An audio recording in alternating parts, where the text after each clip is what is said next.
नमस्कार साथियों, आप सभी का फिर से स्वागत है हमारे YouTube चैनल हिस्टोरिकल प्लेस में। और आज हम आपको एक ऐसे ऐतिहासिक किले के बारे में बताना चाहते हैं जो अपनी वीरता के बारे में बहुत ही भयंकर मिसाल है। जी हाँ, आपने सही समझा।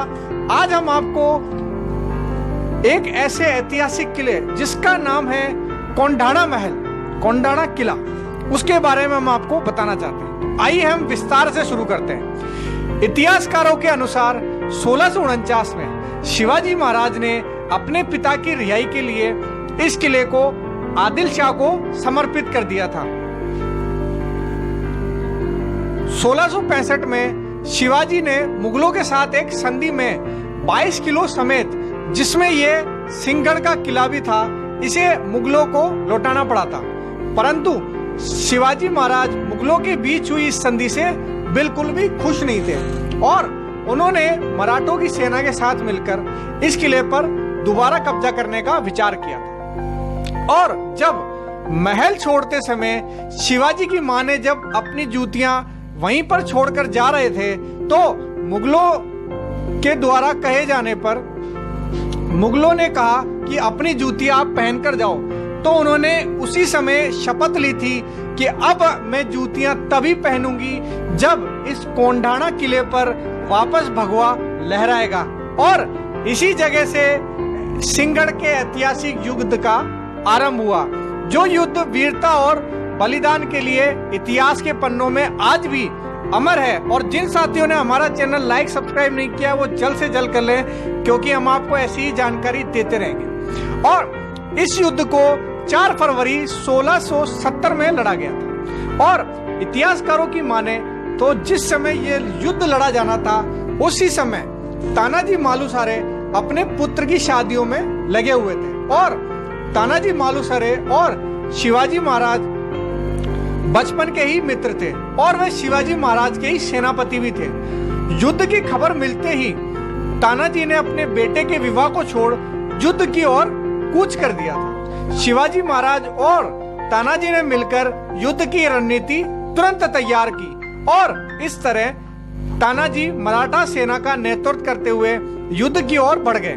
और कहा जाता है कि यह किला राजनीतिक दृष्टि से और सुरक्षा की दृष्टि से शिवाजी महाराज के लिए जीतना बहुत ही महत्वपूर्ण था। तानाजी के भाई सूर्य मालधारे भी इस युद्ध में साथ में थे। तानाजी ने इस युद्ध का समय रात को चुना था। युद्ध की रात को तानाजी और उनके सैनिक किले के नीचे जाकर खड़े हो गए, परंतु किले की दीवारें बहुत ही ऊंची ऊंची थी, जिस पर चढ़ना बहुत ही असंभव था। जब तानाजी को कोई और विकल्प नहीं नजर आया, तो उन्होंने अपने 4-5 बहादुर सैनिकों के साथ किले के ऊपर चढ़ना आरंभ किया। तानाजी धीरे धीरे थोड़े समय पश्चात किले के बिल्कुल नजदीक पहुंच गए थे। फिर उन्होंने एक पेड़ में रस्सी को बांधकर नीचे किया और जहां से उनके और साथी भी किले पर चढ़ाई कर सके। उस समय उस किले की रखवाली का जिम्मा उदयभान राठौड़ के ऊपर था। उदयभान पहले एक राजपूत सेनापति के प्रमुख थे और हिंदू थे। जब तानाजी किले के ऊपर चले गए, तो उनके भाई सूर्य मालुसरे और उनके अन्य सैनिक दूसरी तरफ कल्याण द्वार की तरफ पहुंच चुके थे और द्वार के खुलने का बिल्कुल इंतजार कर रहे थे। किले में सफलतापूर्वक दाखिल होने के बाद में तानाजी और उदयभान के बीच घमासान युद्ध हुआ था और इन दोनों लोगों के बीच युद्ध काफी समय तक चलता रहा, परंतु एक दूसरे ने अपनी अंतिम सांस तक हार नहीं मानी थी। लंबे समय तक युद्ध चलने के पश्चात तानाजी को उदयभान ने मार दिया था और कुछ समय बाद मराठा सैनिक ने उदयभान को मार दिया था। इस तरह इस युद्ध को मराठा ने जीता था। सिंहगढ़ का किला शिवाजी महाराज के अधीन फिर से हो गया था और मुगल इस युद्ध में पराजित हुए थे। जैसे कि किला मराठों के हाथ में आया, वैसे ही शिवाजी महाराज ने एक वाक्य को बहुत ही तेज आवाज में कहा था और वह वाक्य यह था, गढ़ आला पण सिंह गेला। और इस वाक्य का हिंदी में अर्थ है कि गढ़ तो हमारे पास आ गया है, परंतु मेरा शेर शहीद हो गया है। और सिंहगढ़ का किला तानाजी मालुसरे के बलिदान के लिए इतिहास में और देशवासियों के दिलों में प्रसिद्ध है। सिंहगढ़ के किले को चढ़ने को लेकर कुछ अफवाहें भी ऐसी रही थी, हम बताते हैं उसके बारे में। इस युद्ध को लेकर कुछ अफवाहें ऐसी भी फैली हुई थी कि तानाजी ने किले के ऊपर चढ़ाई करने के लिए एक विशालकाय छिपकली का सहारा लिया था और यह छिपकली बड़ी से बड़ी चढ़ाई पर आसानी से चल सकती थी और अनगिनत पुरुषों का भी भार उठा सकती थी।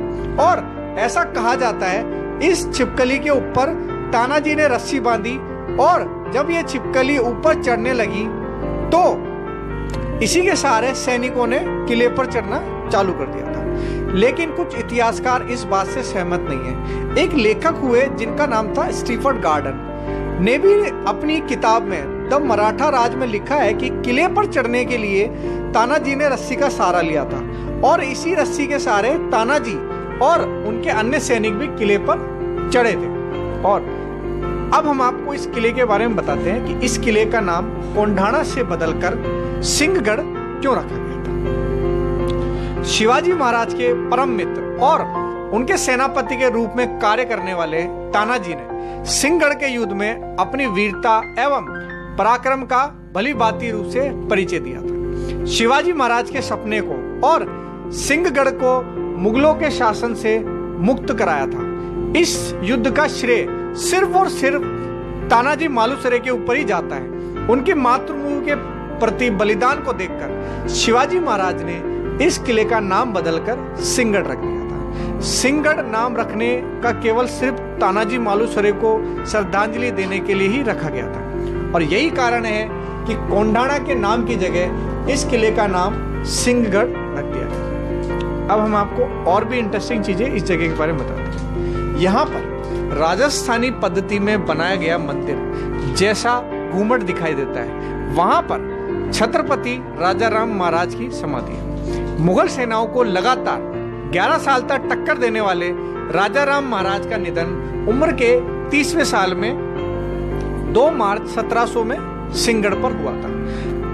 राजाराम महाराज के निधन के बाद यहाँ पर उनकी समाधि बनाई गई और पेशवाओं ने इस स्मारक का बहुत अच्छे से ख्याल रखा था। अब हम आपको बताते हैं यहाँ पर बाल गंगाधर तिलक और नेताजी सुभाष चंद्र गांधी जी के साथ यहाँ पर मिले थे।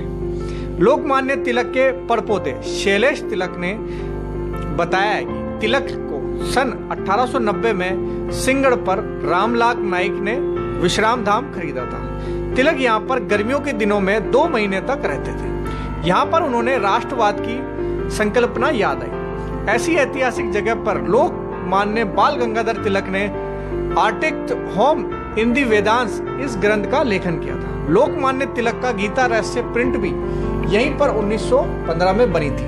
वहीं गांधी जी और लोकमान्य के बीच इसी साल सिंहगढ़ पर मीटिंग भी हुई थी। इसके बाद नेताजी सुभाष चंद्र बोस ने भी लोकमान्य तिलक से मिलने सिंहगढ़ पर आए थे और नेताजी देखना चाहते थे कि तिलक को राष्ट्रवाद की प्रेरणा किस जगह से मिल रही है। और नेताजी बोस ने सिंहगढ़ किले के कल्याण दरवाजे के पास 1 घंटे का मेडिटेशन भी किया था।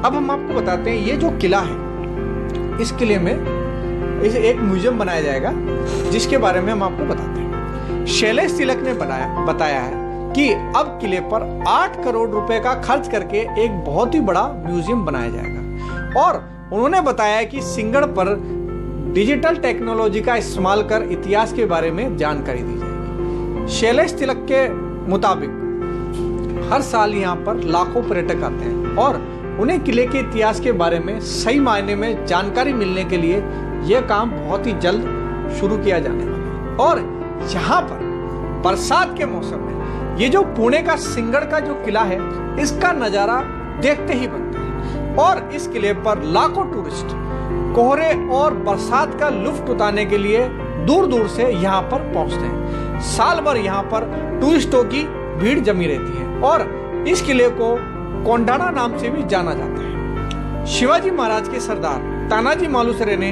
अपने बेटे की शादी छोड़ इस लड़ाई को लड़ा था और उनका निधन होने के बाद शिवाजी ने उन्हें शेर कहा था और इस किले को उसी नाम पे सिंहगढ़ नाम दिया गया था। अब हम आपको बताते हैं कि आप सिंहगढ़ किस तरीके से पहुंच सकते हैं। पुणे से 32 किलोमीटर दूरी पर दक्षिण पश्चिमी दिशा में मौजूद सिंहगढ़ का किला समुद्र तल से 4400 की ऊंचाई पर स्थित है। इस किले में पुरंदर राजगढ़, तोरना, लोहगढ़, विसापुर और तुंग किले का प्रदेश दिखाई देता है। आप यहाँ पुणे के स्वारगेट से बस या किसी प्राइवेट वाहन से भी आप जा सकते हैं। तो दोस्तों, आपको हमारी वीडियो कैसी लगी आप हमें बता सकते हैं और हम आशा करते हैं कि हमारे द्वारा जो जानकारी आपको दी गई है वो आपको अच्छी लगी होगी। आप हमारे चैनल को लाइक और सब्सक्राइब, कमेंट्स जरूर से जरूर करें ताकि आपको ऐसी ही अच्छी वीडियो मिलती रहेगी। और अगर किसी को किसी जगह के बारे में जानना चाहता है तो वो हमें कमेंट करके भी बता सकता है, उसके बारे में हम आपको पूरा वीडियो बना के हम उसको बता सकते हैं। और धन्यवाद दोस्तों, जल्द ही फिर मिलेंगे एक नई जगह और एक नई वीडियो के साथ। तब तक आप एंजॉय करें, खुश रखें। धन्यवाद।